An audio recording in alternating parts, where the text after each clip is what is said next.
இந்திய இழுவை படகுகள் பருத்தித்துறை மீனவர்களின் 70 லட்சம் பெறுமதியான வலைகள் நாசம். சமூக வலைதளங்களில் வெளியான வினாத்தாள் பரீட்சை ரத்து, வெளியான முக்கிய அறிவிப்பு. ஐநா அமைதி காக்கும் பணியில் ஈடுபட்டிருந்த இலங்கை ஹெலிகாப்டர் விபத்து. பூநகரியில் களை கட்டிய பொங்கல் தின நிகழ்வும் பாரம்பரிய விளையாட்டு நிகழ்வும். வலிந்து காணாமல் ஆக்கப்பட்டோரின் சங்க தலைவி ஜெனிட்டா பிணையில் விடுதலை. மட்டக்களப்பில் தொடரும் வெள்ள அனர்த்தம், களத்தில் இறங்கிய முப்படையினர், அரசாங்க அதிபர் நடவடிக்கை. இலங்கை அரசின் கொடுங்கோல் ஆட்சியை முறியடிக்க தமிழ்நாடு அரசு உதவ வேண்டும், செல்வம் எம்பி கோரிக்கை. நாட்டில் கடும் மழையுடனான காலநிலை, 10 மாவட்டங்களுக்கு மண் சரிவு எச்சரிக்கை. இலங்கை பெண்கள் வெளிநாடு செல்ல தடை, நடைமுறைக்கு வரவுள்ள புதிய சட்டம். தென்கிழக்கு பல்கலைக்கழகம் ஒலுவில் வளாகம் நீரில் மூழ்கியது, கல்வி நடவடிக்கைகள் ஒத்திவைப்பு. இலங்கை பொருளாதாரத்தின் சிறப்பான முன்னேற்றங்களுக்கு ஜப்பான் நிதியமைச்சர் பாராட்டு. தொடர்பது விரிவான செய்திகள். யாழ் வடமராட்சி பகுதியில் இந்திய மீனவர்களின் அத்துமீறிய இழுவை படகினால் பெறுமதியான வலைகள் அறுத்து அளிக்கப்பட்டுள்ளது. நேற்றைய தினம் இரவு பருத்தித்துறை கடற்கரையை அண்மித்த பகுதியில் இந்திய இழுவை படகுகள் சட்டவிரோதமாக உள்நுழைந்து மீன்பிடி நடவடிக்கையில் ஈடுபட்ட நிலையிலேயே குறித்த சம்பவம் இடம்பெற்றுள்ளது. இதன்போது பருத்தித்துறை இன்பருட்டி சுப்பர்மடம் சக்கோட்டை மீனவர்களின் 70 லட்சம் பெறுமதியான வலைகள் அறுத்து அளிக்கப்பட்டுள்ளது. நேற்றிரவு 100க்கும் மேற்பட்ட இந்திய இழுவை படகு இலங்கை எல்லை தாண்டி வடமராட்சி கடற்பரப்பில் மீன்பிடியில் ஈடுபட்டிருந்ததாக மீனவர்கள் தெரிவிக்கின்றனர். இதன்போது கரையில் இருந்து சுமார் 3 கடல் மைல் அளவில் இவ்வாறு இந்திய இழுவை படகுகள் மீன்பிடியில் ஈடுபட்டதாக தெரிவிக்கின்றனர். இதன்போது 10 வரையான மீனவர்களது வலைகள் அறுத்து நாசம் செய்யப்பட்டுள்ளமை குறிப்பிடத்தக்கது. கல்வி பொதுத்தராதர உயர்தர பரீட்சையின் விவசாய பாட பரீட்சை ரத்து செய்யப்பட்டுள்ளது. இந்த பரீட்சை கடந்த 10ஆம் தேதி நடைபெற்றமை குறிப்பிடத்தக்கது. அதன் வினாத்தாள் முன்கூட்டியே வெளியாகிவிட்டதாக குற்றச்சாட்டுகள் எழுந்துள்ளன.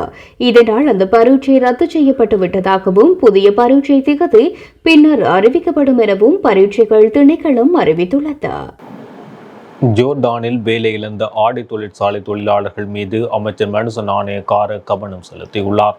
இதன்படி தொழிற்சாலைகள் மூடப்பட்டதன் காரணமாக பணி நீக்கம் செய்யப்பட்ட தொழிலாளர்கள் தொடர்பில் அவதானம் செலுத்தி தேவையான நடவடிக்கைகளை மேற்கொள்ளுமாறு இலங்கை வெளிநாட்டு வேலைவாய்ப்பு பணியகம் மற்றும் யோர்தானில் உள்ள இலங்கை தூதரக அதிகாரிகளுக்கு அமைச்சர் பணிபுரி விடுத்துள்ளார். யோர்தானில் உள்ள இலங்கை தூதரகமும் அதன் தொழிலாளர் நலப்பிரிவும் சம்பந்தப்பட்ட ஆடை தொழிற்சாலைகள் மூடப்படுவதால் தொழிலாளர்களுக்கு ஏற்படும் அநீதி தொடர்பாக ஜோர்தானில் உள்ள தொழிலாளர் திணைக்கள அதிகாரிகளுடன் கலந்துரையாடியுள்ளனர். இந்த தொழிலாளர்களை இலங்கைக்கு அனுப்ப விமான டிக்கெட்களை வழங்க முடியும் என சம்பந்தப்பட்ட அதிகாரிகள் தெரிவித்துள்ளனர். ஆனால் இலங்கை தூதரகமும் அதன் தொழிலாளர் நலப்பிரிவும் அதில் அதிருப்தி அடையவில்லை. பின்னர் இந்தியா மற்றும் வங்களாதேசத்தை பிரதிநிதித்துவப்படுத்தும் ஜோர்தானில் உள்ள தூதுவர்களுடன் சேர்ந்து அந்த நாட்டில் உள்ள தொழிலாளர் அமைச்சக அதிகாரிகளை சமூக காப்பீட்டு நிதியத்தின் மூலம் இழப்பீடு வழங்குமாறு கேட்டுக் கொண்டனர்.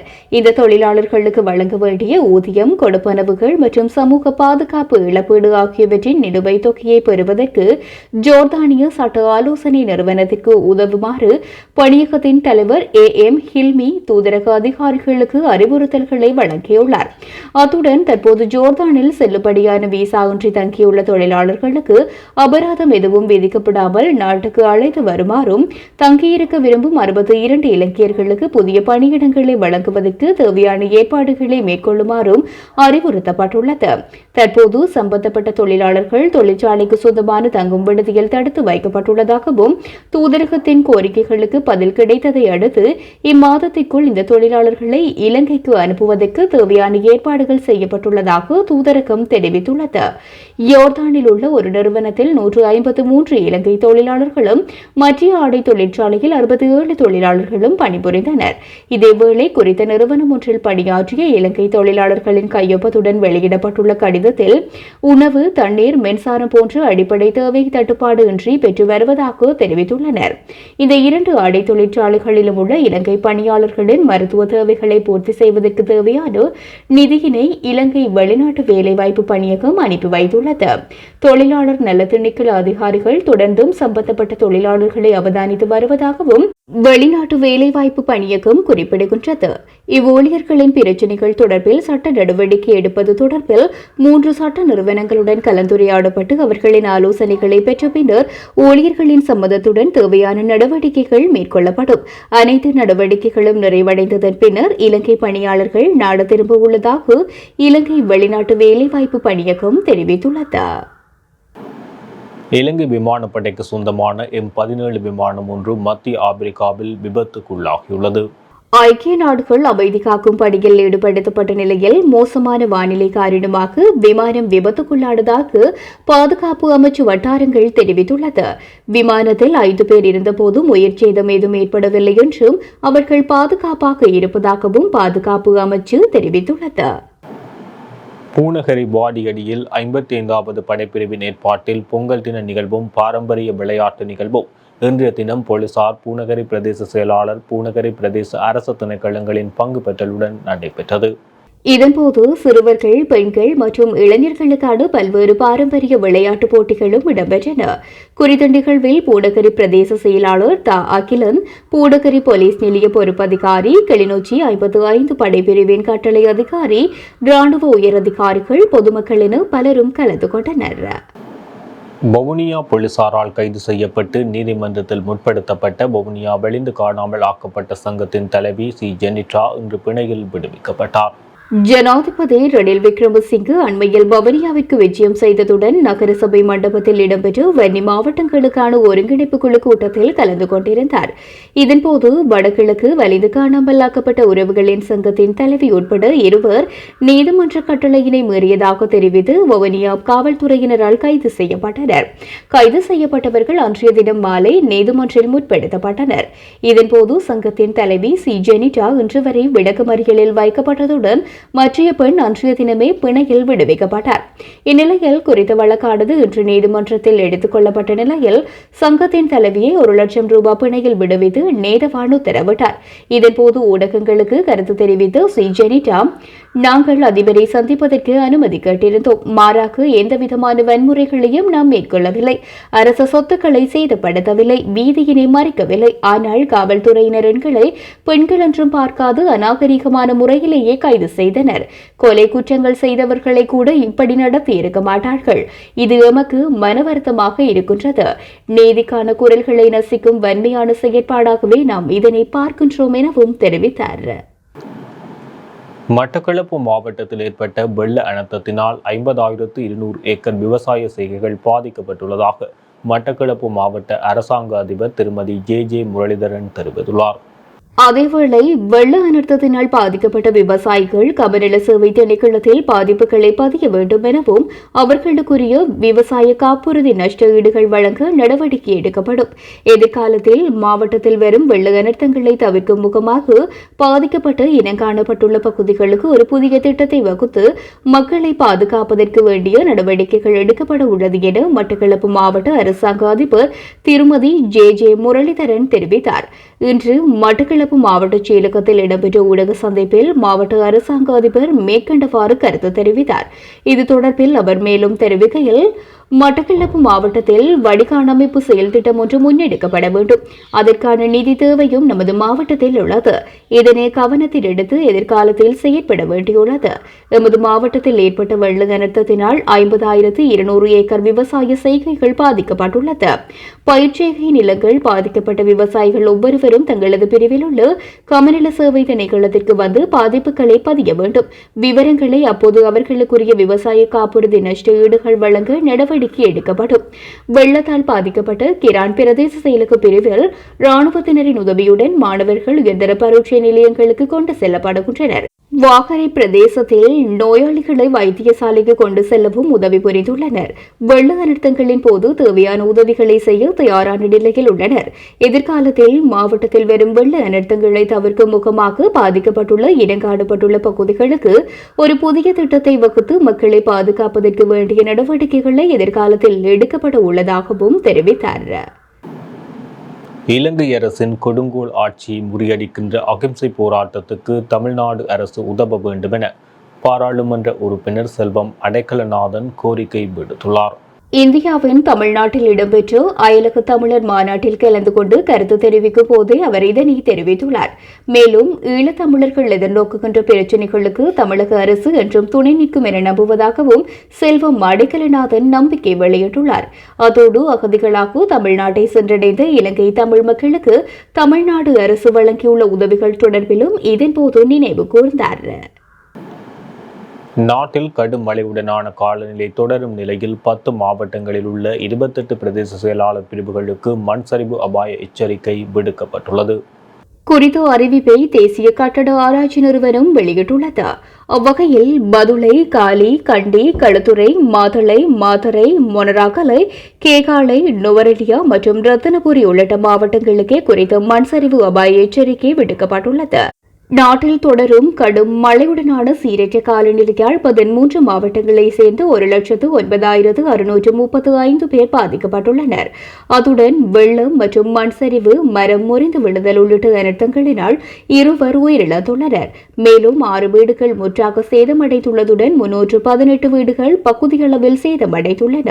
எனவே மண் சரிவு எச்சரிக்கை விடுக்கப்பட்டுள்ள இடங்களை சேர்ந்த மக்கள் அவதானத்துடன் செயற்படுமாறு தேசிய கட்டட ஆராய்ச்சி நிறுவனம் அறிவுறுத்தியுள்ளது. இலங்கையில் 5 வயதுக்குட்பட்ட குழந்தைகளை பெண்கள் நாட்டுக்குள் விட்டு வெளிநாட்டுக்கு செல்வதை தடுக்கவும், பெண்கள் வேலைக்காக வெளிநாடு செல்வதை தடுக்கவும் புதிய சட்டம் ஒன்று நடைமுறைக்கு கொண்டுவரப்பட உள்ளதாக பெண்கள் மற்றும் குழந்தைகள் ராஜாங்க அமைச்சர் கீதா குமாரசிங்க தெரிவித்துள்ளார். சிறு குழந்தைகளுடைய தாய்மார்கள் வெளிநாடுகளுக்கு செல்வது சிறுவர் வன்புணர்வுகளுக்கு காரணம் என்றும் அமைச்சர் சுட்டிக்காட்டியுள்ளார். சிறுவர் துஷ்பிரயோகங்கள் தொடர்பில் தேசிய சிறுவர் பாதுகாப்பு அதிகார சபைக்கு 7000 முறைப்பாடுகள் கிடைக்கப்பட்டுள்ளதாகவும் அது தொடர்பில் விசாரணைகளை மேற்கொண்டு வருவதாகவும் அவர் குறிப்பிட்டுள்ளார். துஷ்பிரயோகங்களுக்கு உள்ளான சிறுவர்கள் மற்றும் பெண்கள் நீதிமன்றில் முன்னிலையாகும் போது அவர்கள் அசௌகரியங்களுக்கு உள்ளாவதை தடுப்பதற்காக காணொலி தொழில்நுட்பம் மூலம் அவர்களை தொடர்பு கொள்ளவும் கவனம் செலுத்தப்பட்டுள்ளதாகவும் அமைச்சர் குறிப்பிட்டிருந்தார். நிகழ்நிலை காப்பு சட்டம் மூலம் என்பது பேச்சு சுதந்திரத்தை முடக்குவதான ஒன்றல்ல, மாறாக கருத்து சுதந்திரம் என்ற போர்வையில் நமது நாட்டின் இறமையை பாதிக்கின்ற விடயங்களை நெறிப்படுத்துகின்ற ஒரு சட்ட மூலம் என ஈழ மக்கள் ஜனநாயக கட்சியின் ஊடக பேச்சாளரும் கட்சியின் யாழ் மாவட்ட உதவி நிர்வாக செயலாளருமான ஐயாத்துரை ஸ்ரீ ரங்கேஸ்வரன் தெரிவித்துள்ளார்.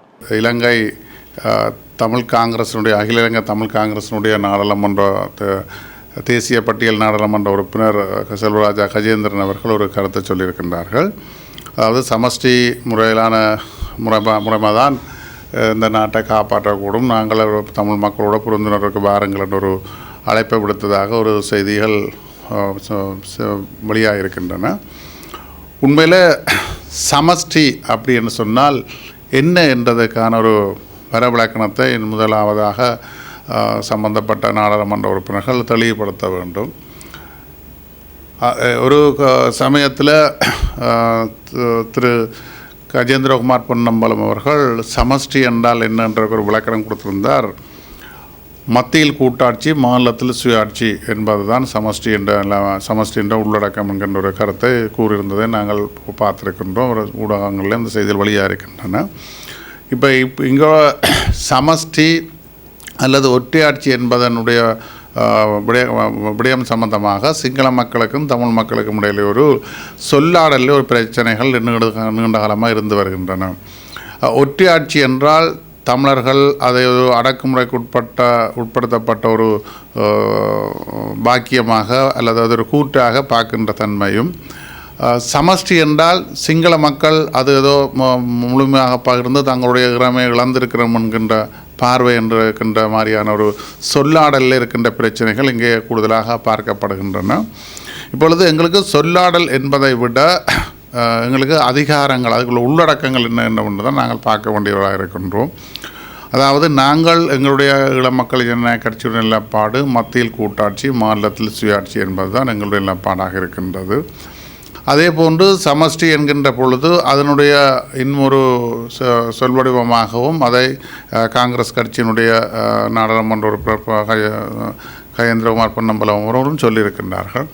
ஆகவே இந்த 13வது அரசியலமைப்பினூடாக ஒரு இணக்கத்துக்கு வாருங்கள் அல்லது ஏதாவது ஒரு பொறுமுறைக்கு வாருங்கள்னா நாங்கள் இவ்வாறான பொறுமுறைகளை பின்பற்றுவது என்கின்ற ஒரு நிலப்பாடு சம்பந்தமாக திரு நாடாளுமன்ற உறுப்பினர் கஜேந்திரன் அவர்கள் தெளிவுபடுத்தவில்லை. ஆகவே இந்த சமஷ்டி என்கின்ற அதனுடைய உண்மையான நிலப்பாடு என்ன? இப்போ ஒற்றையாட்சி என்று சொன்னால் நாங்கள் ஒற்றையாட்சி நாங்கள் அதை முடிவாக இருக்காவிட்டாலும் இப்போ இன்று ஒற்றையாட்சி சம்பந்தமாக பல்வேறு நாடுகளில் பிரித்தானியா, ஸ்காட்லாந்து, ஐரிஷ் நாடுகளில் அந்த ஒற்றையாட்சிக்கு ஊடாக பல பிரச்சனை தீர்க்கப்பட்டிருக்கின்ற விடயங்களை நாங்கள் பார்க்கக்கூடிய மாதிரி இருக்கின்றது. ஆகவே இந்த விடயங்களில்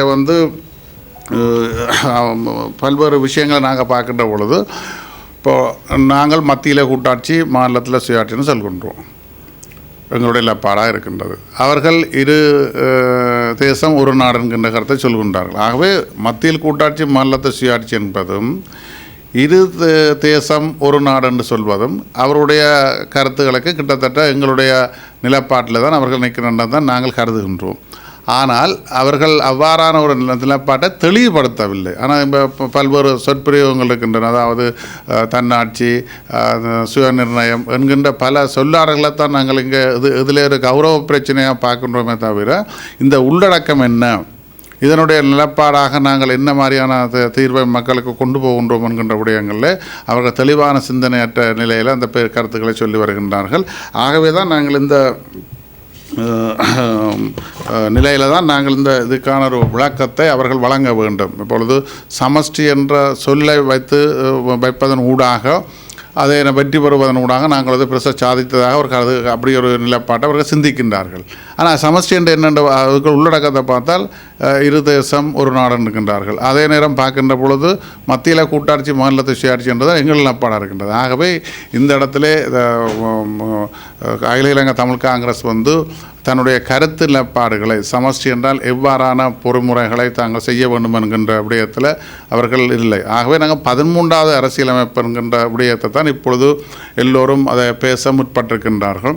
ஆனால் நாங்கள் 13வது அரசியலமைப்பிலே நாங்கள் ஒரு பொறிமுறை அல்லது ஒரு வழிமுறையை நாங்கள் கண்டிருக்கின்றோம். அதாவது வழிமுறை என்பது எல்லோரும் இப்பொழுது ஐநாவோ அல்லது வெளிநாட்டு ராஜதந்திரிகளோ என்ன சொல்கிற விடயம், நீங்கள் இந்த 13வது அரசியலமைப்பின் ஊடாகத்தான் உங்களுடைய தமிழ் மக்களுடைய பிரச்சனைக்கான ஒரு ஆரம்பமான விடயங்களை முன்னெடுங்கள் என்று. அதில் நாங்கள் அந்த வழிமுறை சரியன்றதை எல்லோரும் குறிப்பாக ஐக்கிய நாடு சபையினுடைய மனித உரிமை அவர்கள் கூட முன்மொழிகின்றார்கள். ஆனால் வழிமுறை என்ன வழிமுறை சரி, பொறிமுறை என்னென்னு சொல்கின்ற பொழுது பொறிமுறை எப்படி கொண்டு வர வேண்டால் ஒரு தேசிய நல்லிணக்கத்தின் ஊடாகத்தான் அந்த இதை கொண்டு வர முடியும், அந்த நிலப்பாட்டை கொண்டு வர முடியும்.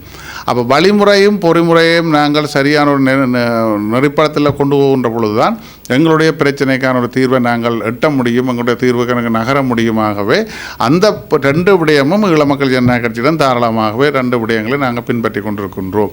ஆகவே நாங்கள் மத்தியிலே கூட்டாட்சி, மாநிலத்தில் சுயாட்சி என்கின்ற நிலப்பாட்டிலிருந்து அதற்கு அனைவரும் அணிதிரண்டு ஒருங்கிணைந்து ஒரே குரலில் நாங்கள் பேச முற்படுவோமா இருந்தால் நிச்சயமாக இதுக்கு ஒருக்கான முன்னேற்றத்தை நாங்கள் காண முடியும் என்பதுதான் ஈழ மக்கள் கட்சி நிலப்பாடாக இருக்கின்றது.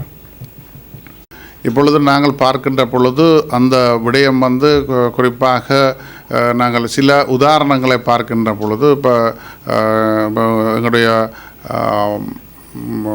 முல்லைத்தீவு பகுதிகளிலே அந்த வடக்கினாரை மலை தீர்ப்புகளாக இருந்தால் என்ன, அல்லது ஏனைய புத்த விகாரைகள் அமைக்கின்ற விடயங்களிலே நடந்து கொள்கின்ற நீதிமன்றத்தினுடைய தீர்ப்புகளை அவமதிக்கின்ற விமர்சிக்கின்ற தன்மைகள், அல்லது நாடாளுமன்ற உறுப்பினர் ஒரு சிறப்புரிமை வைத்துக்கொண்டு நாடாளுமன்றத்துக்குள்ள எந்த விடயங்களையும் எவ்வாறு பேசி போட்டு போகலாம் என்கின்ற ஒரு பிரச்சனையில் அவர்கள் காண்பித்து கொண்டிருக்கிறார்கள். ஆகவே இந்த சட்டம் என்பது ஒரு வகையில் கருத்து சுதந்திரத்தை முடக்குவது என்பதை நாங்கள் பெருசாக பார்க்கவில்லை.